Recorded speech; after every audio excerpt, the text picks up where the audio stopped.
we return to Infinity Ward. World at War returned to a redundant setting but showed a part of it not previously explored in mainstream gaming. It also brought one of the key components for any COD game moving forward, the Zombies mode. How will Infinity Ward follow that up? How will they follow up their own success 2 years prior? Modern Warfare 2 brings more stunning set pieces and thrilling action. It maintains the darker atmosphere of COD 4 and World at War, but it definitely moves more towards crafting a compelling narrative and fun levels rather than having underlying themes reflecting real-world politics. Infinity Ward fully commits to COD being an eye-gluing spectacle rather than commentary on real things. There is no rhyme or reason. This game is just pure insanity from start to finish, and I fucking love it. This game goes all out in creating ridiculously over-the-top action sequences, and through that, it manages to be Call of Duty's most entertaining and fun campaign. It is jam-packed with memorable moments.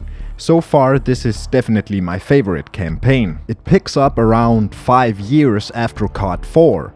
We play as new characters, but some familiar faces make a return. After you prevent all-out nuclear war by murdering Imran Zakhaev, the ultranationalists slowly faded away. This was only temporary. Ultranationalist extremist Vladimir Makarov is about to start a blood-soaked campaign for vengeance. This game brings the last piece of what makes Call of Duty, the over-the-top action, but it also brought one of the biggest controversies in gaming history. Modern Warfare 2 was first announced as Call of Duty 6 back in 2008. Activision, however, immediately retracted the announcement, but Infinity Ward had publicly confirmed that they were in fact working on a new project. In February 2009, Infinity Ward announced the new game as Modern Warfare 2. However, it was also announced that the PC version would not have a dedicated server, which was taken quite poorly. The game would run on the IV4 engine, which was a generation ahead of the COD 4 engine.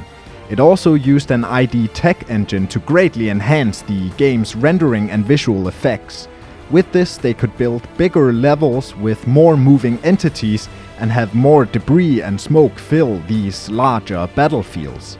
On top of that, they had improved the AI to replace the infinite respawns that we've seen so far, where enemies will keep spawning until you reach the objective. This AI would make the enemies more reactive and a lot smarter. They would use actual infantry tactics to flush out and kill the player. As a result of this, each enemy will make independent decisions on what to do in the situation they currently find themselves in.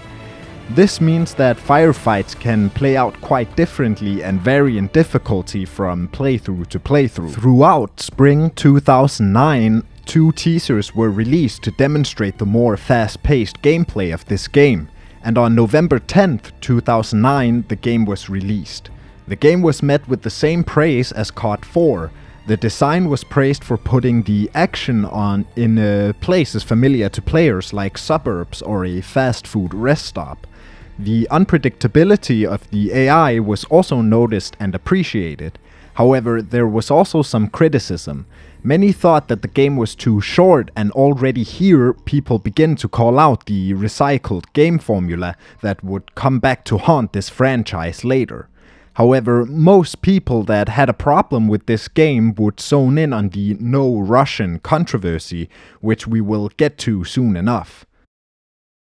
Like COD 4, this game is parted up into 3 acts. Here we are introduced to the sides we'll be playing as, the SAS and the Yankers. We begin with some standard missions until the event happens that will set the course for the rest of this game and Modern Warfare 3. This game starts with a training mission where you train some Afghan militia and then run this course. Pretty standard stuff, and in the end you get called out to the field.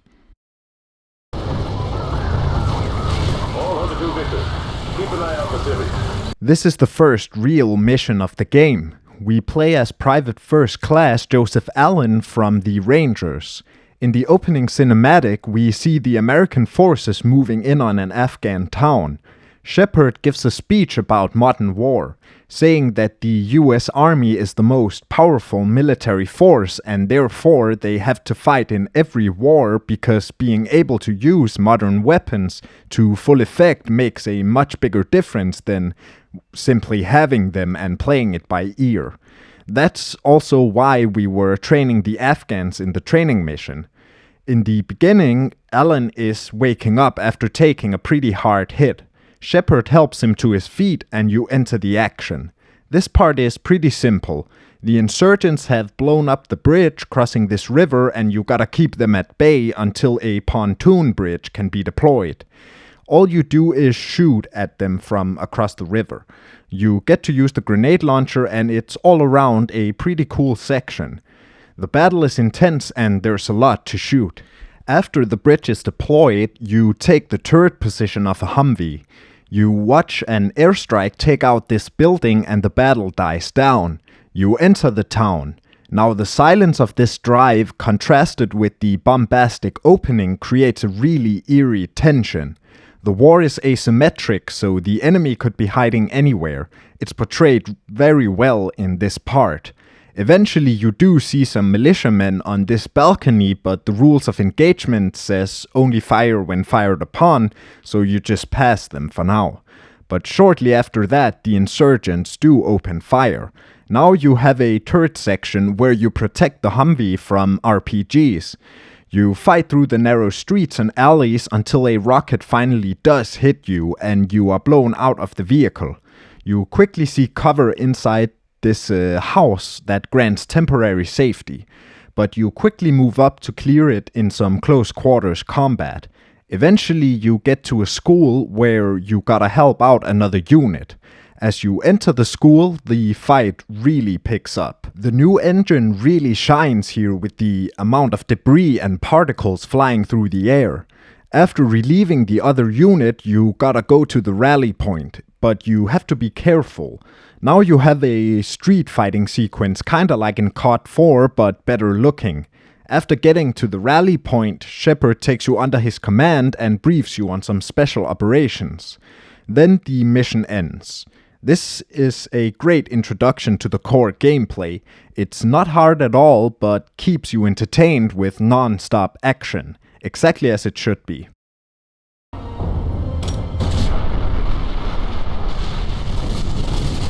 Joseph Allen gets reassigned to the CIA to go undercover. He is now part of the 141 task force. But the Brits are tied up recovering an ACS module, so they can't attend the meeting. Now we switch to the British. Here you play as Sergeant Gary Roach Sanderson. We begin in the mountains of Kazakhstan, where we meet Soap McTavish, who is now too cool to be playable. He was the protagonist of COD 4. We also find out that he has a juicy Scottish accent. Stay here and spot me. Wait for my go. You begin by shimmying across a ledge and then you begin climbing the ice. You get to this part where you almost fall to your death, but McTavish saves you. Kinda like when Price pulls McTavish into the chopper in the beginning of COD 4. When you're done climbing, you learn about the heartbeat sensor. Here you can spot enemies throughout the map without a direct line of sight. It'll be important here because the map is covered in a thick blizzard. You begin by stealthily approaching a Russian base. Eventually Soap gets up to provide covering fire while you enter the base. This is a great section. You have to use the blizzard as cover while you cross the entire base to get to a fueling station and set some charges along the way. Parts like this make you feel really cool. Already here it becomes very clear that the cinematic bombastic approach to level design suits the series much better. Eventually you meet up with McTavish at the station. Inside you see Soap take down this guard. Then you head upstairs to get the ACS module. When you come back out, the whole garrison is holding Soap at the gunpoint. You detonate the charges and mow down the Russians. Then you proceed to leave the base while taking heavy fire. Eventually you get to this mission's gimmick, snowmobiles. For the rest of this level, you escape on these things. The Russians will chase you and you'll have to shoot them while driving. Eventually you get to the evac point and the mission is over. This mission is incredible. It shows the new over-the-top direction with the gut-wrenching stealth and snowmobile section. It suits Call of Duty so well, and this game is so much fun.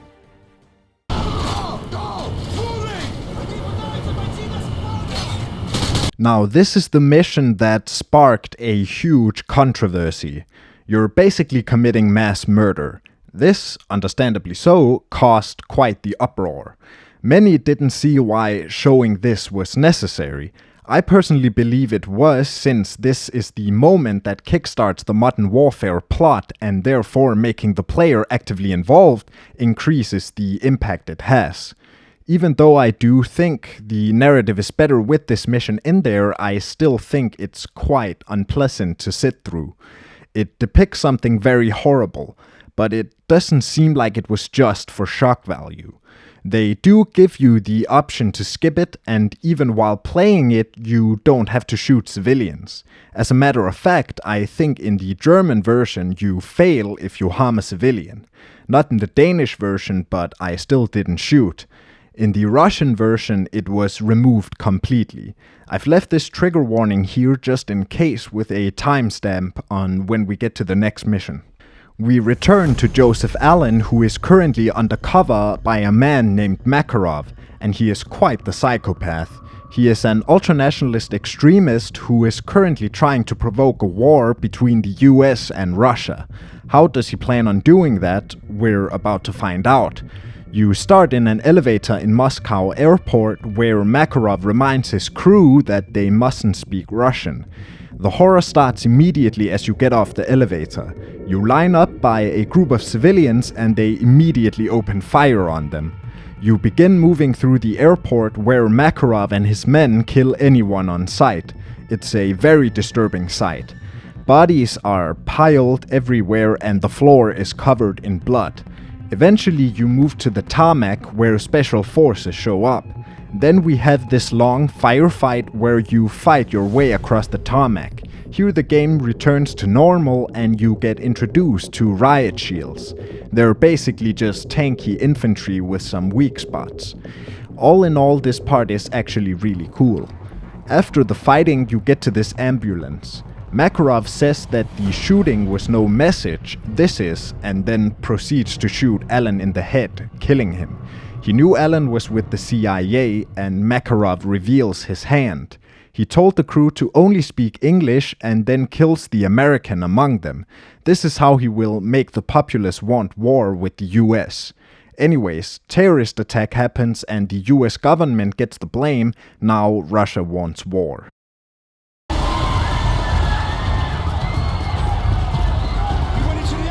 We're back with the SAS as Roach. The 141 needs proof that it was Makarov's operation, so they begin investigating. By analyzing the equipment used in the attack, they get a lead.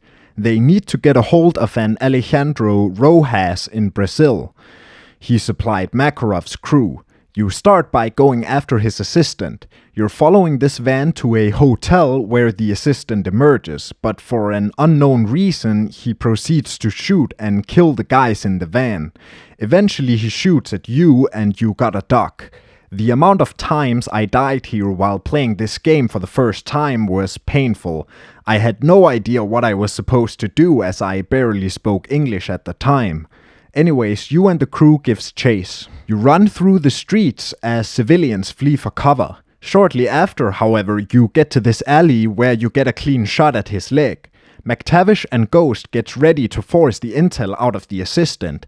In the meantime, you and the rest go out to look for Rojas in a nearby favela. This favela section is actually really cool, if a bit hard. Basically, militia will ambush you from atop buildings, windows, around corners, and sometimes it's pretty hard to figure out where you're even being shot at from. On top of that, you have civilians running through the area. If you shoot them, it's game over. And the way this mission puts you on edge, that's a lot easier said than done. This creates this very chaotic, claustrophobic, almost free-for-all scenario. It's easy to lose orientation. Eventually they locate Rojas and the chase begins. The claustrophobic chaos isn't over yet, however, and now there's pressure on you to catch him. At the end, you get this really sick shot where Soap jumps through a window and tackles him onto a car. With that, the mission ends, and so does Act 1. This is an amazing way to start this campaign. From the explosive opening missions to the chaos of the favela and the shock of no Russian. Almost all of these missions are engraved into my brain. The game manages to walk the fine line between the gritty, bombastic and raw atmosphere and cinematic moments that could come straight from a Hollywood action flick. We're off to a great start here.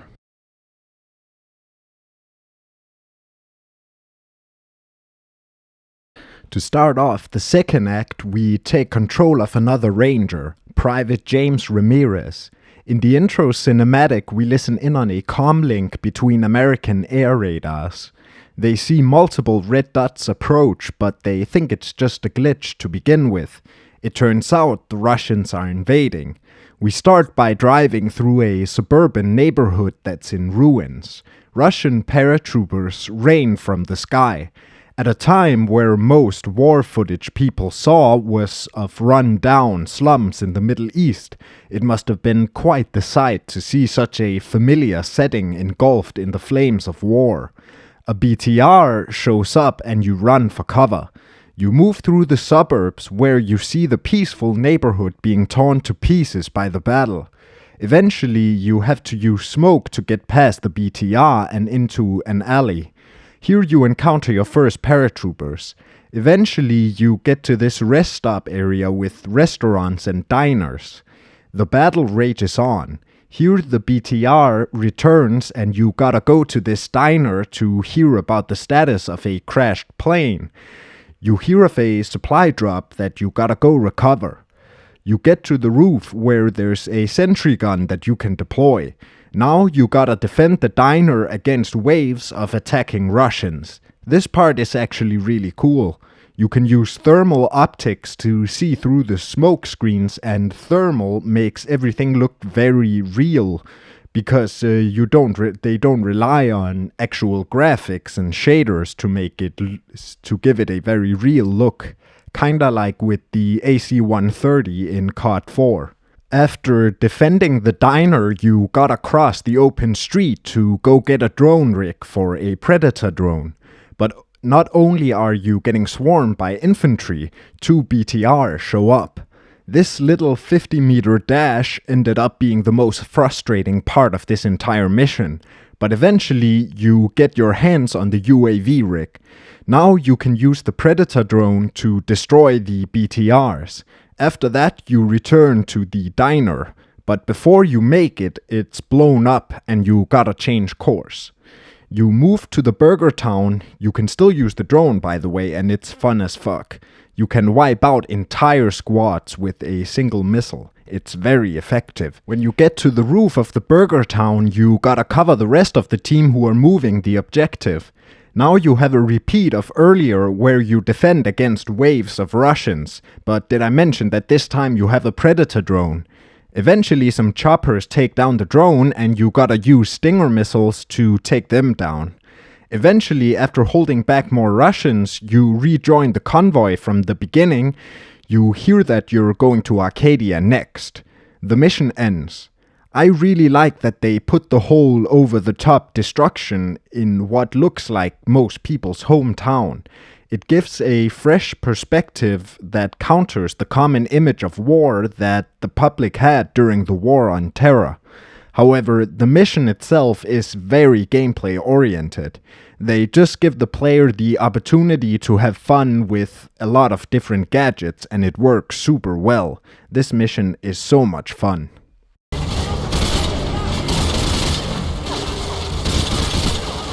We return to Roach and the SAS. They're still in Brazil. The boys can't get into contact with the US to get extracted since the favela militia is pursuing them. Rojas tells them that the only person Makarov hates more than America is in a gulag. They decide to go recover him, but first they need to get out of Brazil, and to do that they contact Nikolai, who was in COD 4 as well. The action kicks off immediately as you enter this street. The militia is basically falling on top of one another to get to you, and you gotta be swift. Most of this mission is just pushing to the evac point. It's very intense, and in some sections like this decline and the market, you're gonna get stuck for a little while because they swarm you. The title of this mission is definitely appropriate. However, the most interesting part comes towards the end. You and your boys are about to reach Nikolai's helicopter, but Roach slips. McTavish tries to save you, but you fall to the street below. Now you gotta run through the favela with no weapon while getting completely swarmed by militia. Eventually you make it onto the chopper. In my eyes, this mission isn't all that different from the last favela mission, but it is turned up to 11. It's still the chaotic, disorienting street fighting, but much harder. Solid copy. Engaging infantry. We go back to James Ramirez in the Russo-American War. Shepard has taken control of the unit and has provided them with a Striker, an armored vehicle. Here you gotta go secure some intel in a panic room. You're back in the suburbs and you move up the street with the Striker. You provide infantry support by taking care of some anti-tank infantry. In the meantime, you have to use the laser designator to direct the Striker's fire on various Russian positions. The first part of this mission basically consists of this. Eventually you get to this checkpoint that has a really cool firefight where you can direct the Striker on various targets. After that you can move into Arcadia. You have to destroy some AA guns and then move to a specific address. You basically do the same thing up this street. At the end you have this tense house clearing section, and on the other side you find the AA guns. This time you use the designator to direct the artillery.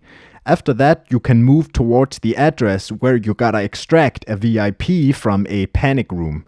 When you arrive, a plane has crashed straight into the house.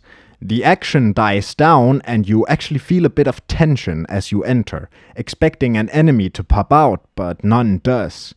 Then you arrive at the panic room. You find the VIP dead, but you can take his briefcase. Then they discover that the dead soldiers aren't your average men in uniform. They have a specific tattoo. This mission also heavily relies on spectacle to carry it. Directing the Striker is fun enough, I guess, but it really doesn't provide anything we haven't seen before in this series.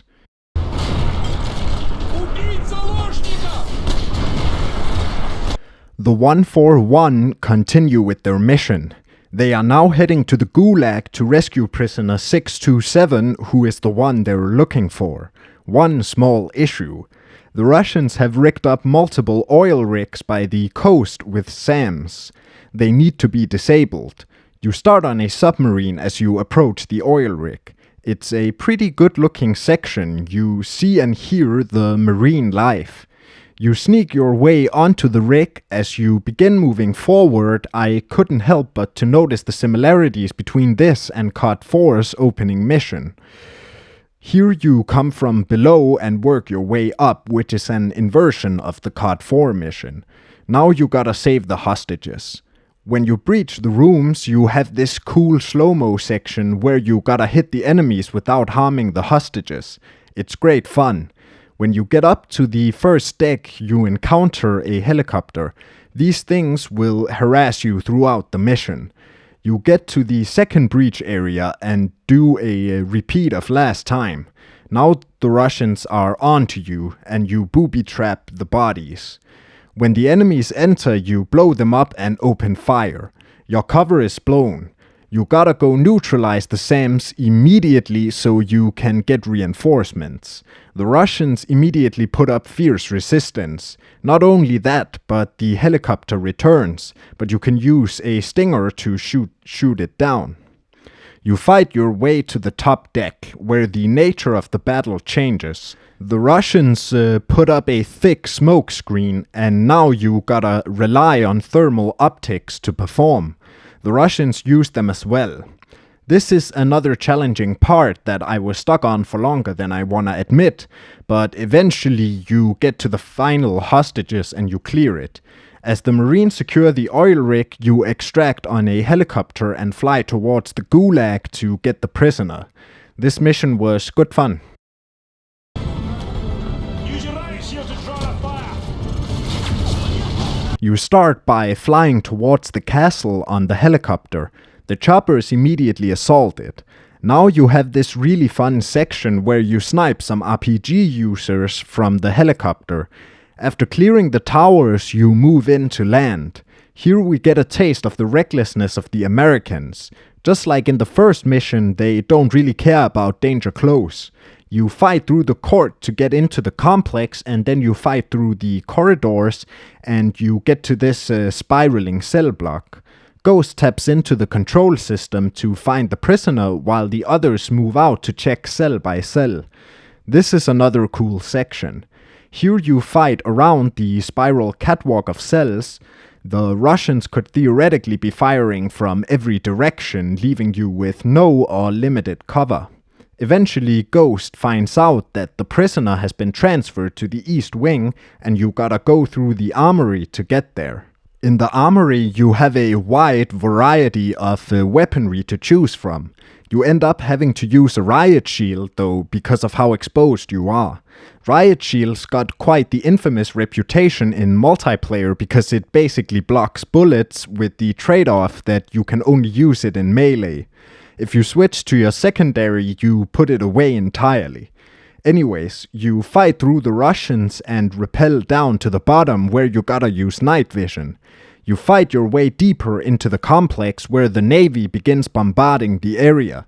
McTavish obviously wants them to stop since they're basically firing at you too.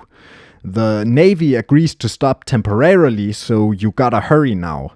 Right after that, you breach a wall into the showers where you get another one of those slow-mo breach parts.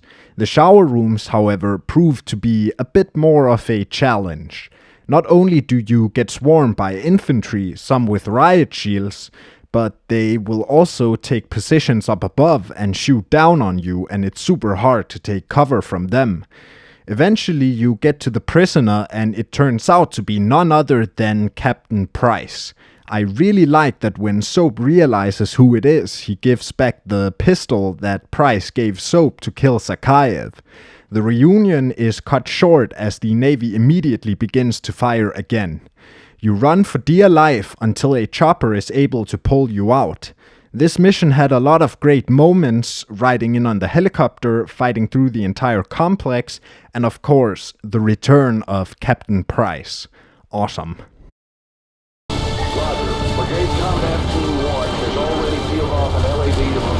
In the intro to this mission, all you get is an emergency broadcast. You start in a bunker. There are wounded, shell-shocked soldiers everywhere, and others are moving through. When you get outside, you see where you are. You are entrenched outside of the Department of Commerce building. The battle is fierce. You're under heavy fire and moving up with armor. The battle lightens up the night. This brings a feeling of finality. Just a few days ago, this was a peaceful city, and it had been that way for centuries. Now it's the scene of a fierce battle with many dead and wounded. This building is being used as a massive pillbox with all sorts of weaponry. You storm the building in a kinda chaotic, melancholic scene. When you enter, you immediately engage the Russians. You fight your way to the top and destroy SAMs along the way. You have this really cool scene at the top where you see the shadows of Russians getting ready on the wall as you go through this hallway. The next interesting part comes after clearing this Russian hardpoint where you turn their own weapons against them to halt their advance. They give you quite a few toys here. You use a 50 caliber rifle and some javelins to destroy them. Eventually you get overrun and forced to evacuate in a helicopter. Here you use the minigun to destroy the Russians, but eventually you get shot down yourself. You wake up in the wreckage and you are completely pinned. The Russians are giving you everything they've got and you have close to no ammo left. Eventually an attack helicopter gets you in its sight and the screen goes white. How are they gonna get out of this? Are they gonna get out of this? The mission ends, and so does Act 2. In Act 1, they firmly establish the plot going forward. So in Act 2, they dialed that back a bit. They let you just have fun with the toys they give you throughout the missions, and then they give you more story in the loading screen. This was a good decision in my opinion, because this game is just about having fun in these over-the-top action scenarios. They completely commit to creating an incredible spectacle, and that's why the game is so fun. That's why it has so many memorable moments, because they don't care how realistic the game is or how it reflects on real politics.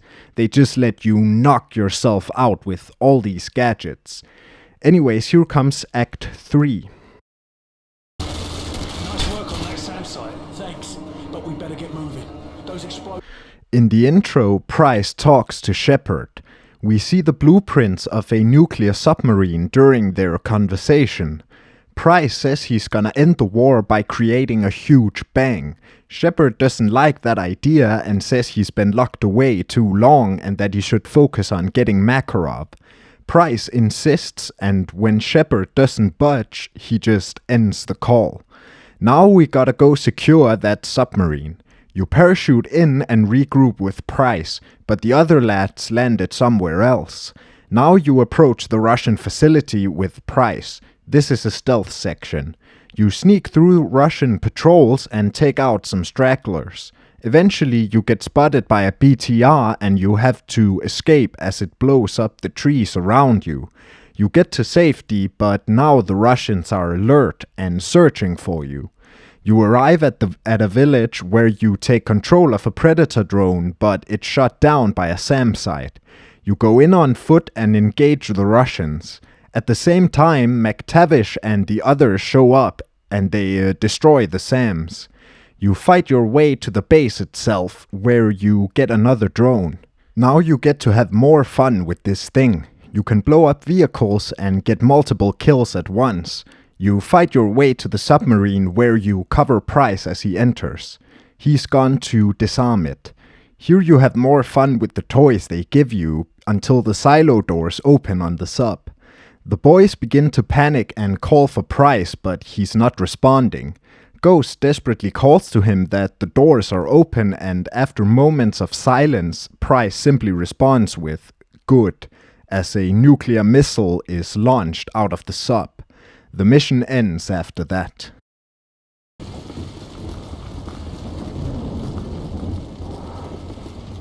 In the intro, they estimate the casualties of the detonation, but Shepard holds his speech about not giving up. He gets a blank check.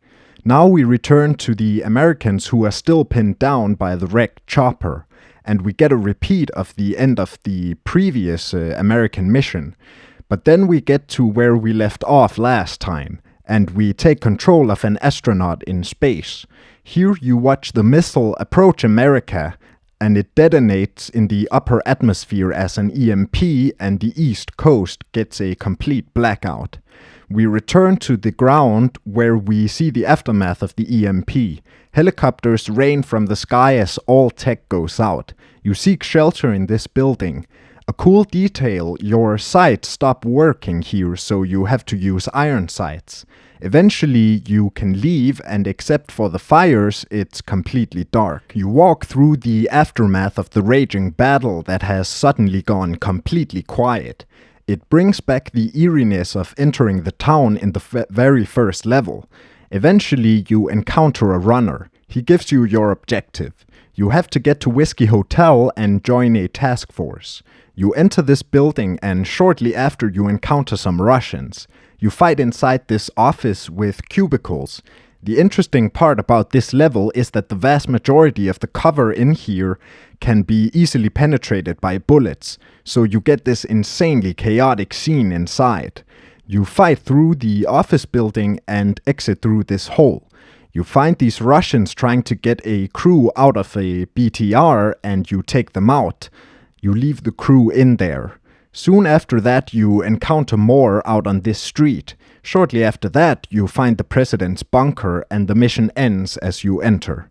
Visually, this was probably the coolest mission so far. We've been in non-stop action almost the entire game, and here it's turned down. The darkness has swallowed the battlefield and anyone could be lurking. Very cool.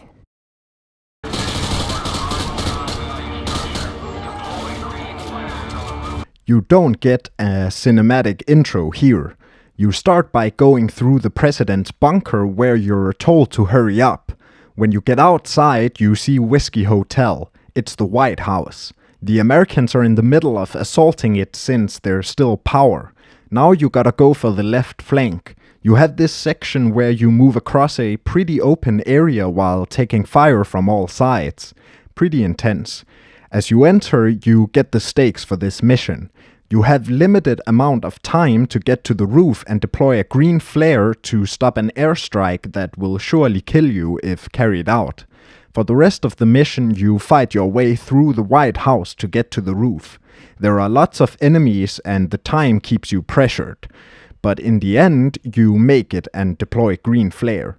As you look out over the city, you can see more green flares on various buildings around the city. Many Americans are still holding their ground, and this is far from over. The set piece for this mission is pretty damn cool. You're fighting through the White House, one of the most secretive and secure buildings in the world, and it's crumbling around you as you scramble through the whole thing.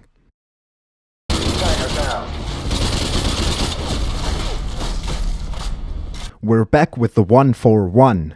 Makarov only has 2 safe havens left, one in Afghanistan and one in the Caucasus. Roach and Ghost goes to the latter while Price and McTavish goes to Afghanistan. You begin by approaching the house through the woods. Suddenly you get ambushed and all hell breaks loose. Roach is stunned and you begin to take mortar fire while infantry storms you. You have this really disorienting part where a smoke screen comes up and both sides get intermingled with each other. Suddenly they're all around you and you're all around them. When you reach the driveway, 2 trucks try and escape, but you blow them up. They're decoys. Makarov is nowhere in sight. Now you gotta breach various parts of the safe house to try and find Makarov. When you don't find him, you go upstairs to do the same, but you don't find him there either. But you do find very valuable intel that you have to extract. The Americans are coming to pick you up, but you gotta wait 5 minutes. Now the Russians return. This is probably the hardest part of the game. Enemies pour in from every opening like an ant infestation. After evading death from every angle, the intel has been collected and you begin moving towards the LZ. The escape is pretty hectic and the mortars open up again. Roach gets stunned, but Ghost helps you to the chopper. Shepard comes out, but you won't believe what he does next. He betrays you. He kills Ghost and Roach. And to add more weight to this moment, while his goons are piling you up for burning, you can hear Price come through the radio telling you not to trust Shepard. They are currently fending off an ambush from Shepard's henchmen as well. Here the mission ends. This mission is pretty cool, but it's definitely Shepard's betrayal that cements it. Nobody saw it coming.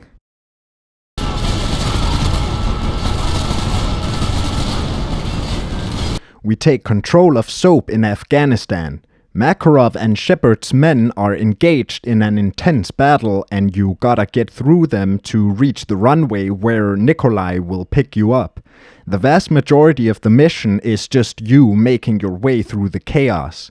Throughout the mission, Price tries to get in touch with Makarov. He gets a hold of him and asks for a favor. Makarov has to give Price what he has on Shepard so that the SAS can take care of him. Makarov tells them that Shepard is at Site Hotel Bravo. After getting through the chaos, you make it to a jeep where you gotta defend it as you make your escape with Price. Nikolai lands in front of you on the runway and you drive up into the open cargo door where the mission ends.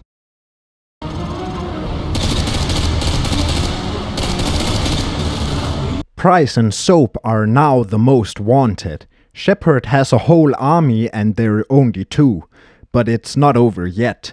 You need to find and kill Shepard. Oh, and this is a suicide mission. Nikolai drops you off and you begin approaching Shepard's hideout. The beginning plays a lot like Contingency. You and Price stealthily move closer and take out everyone in your way. You rappel down this cliff where you can get into a cave. In here, the stealth continues. Upon going up these stairs, you hear that the squad we took out in the beginning has been reported missing and others are moving in. When you go into the next part of the cave, you gotta use night vision to take out the breaching Americans. You end up in a firefight. When you get out on the catwalk, you have another riot shield section. You fight further through the caves and cliffs, and you get another thermal uptick fight. Eventually, Shepard comes on to say that he's gonna blow up everything, but you get out in time. Out here, in another of Shepard's desperate attempts to kill you, he launches an airstrike on his own men, but you survive. You walk through wounded and shell-shocked men when another firefight ensues. At the end of the mission, you hear that Shepard is trying to escape and you go after him. One thing I really want to bring up is that this mission feels like a small montage of the things we've been doing this entire game. All the gameplay gimmicks we've had throughout this experience gets wrapped up neatly in a little package for you to enjoy.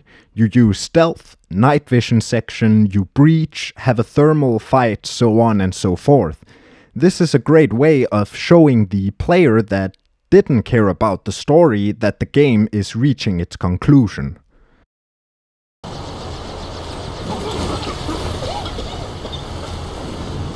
In the intro, Price gives a speech about how history is written by the victors, so by extension, a bunch of liars. He says they have to kill Shepard to stop this. You start by getting on a boat where you get a sequence similar to the snowmobile section in the beginning. You chase Shepard through the river while dodging choppers and shooting boats. Eventually, Price gets the chopper with Shepard in it and it goes down, but so do you, down a waterfall. You wake up on the bank and start looking for Price. Eventually, you find Shepard running through the dust. You try and get him by this rusty car, but Shepard counters and proceeds to stab you in the chest. Then he gives you his motives. He speaks of his men who died from the nuke in COD 4. 30,000 men gone in the blink of an eye. By becoming a hero, he will motivate the American public to enlist in the military. Eventually, Price shows up, but Shepard gets him too. You crawl for his gun, but to no avail. Then, while he's beating Price mercilessly, you pull the knife straight out of your chest and hit Shepard right in the face. Nikolai shows up, and the game ends. Before I get to the conclusion, I would like to mention the Spec Ops mode real quick. This mode came into existence while the devs were trying to incorporate co-op into the main campaign. They ended up with this mode instead. Here you go through areas from the campaign as well as areas that were cut from the campaign and complete the level's objective. This can be anything from kill all enemies to wave defense and assassination.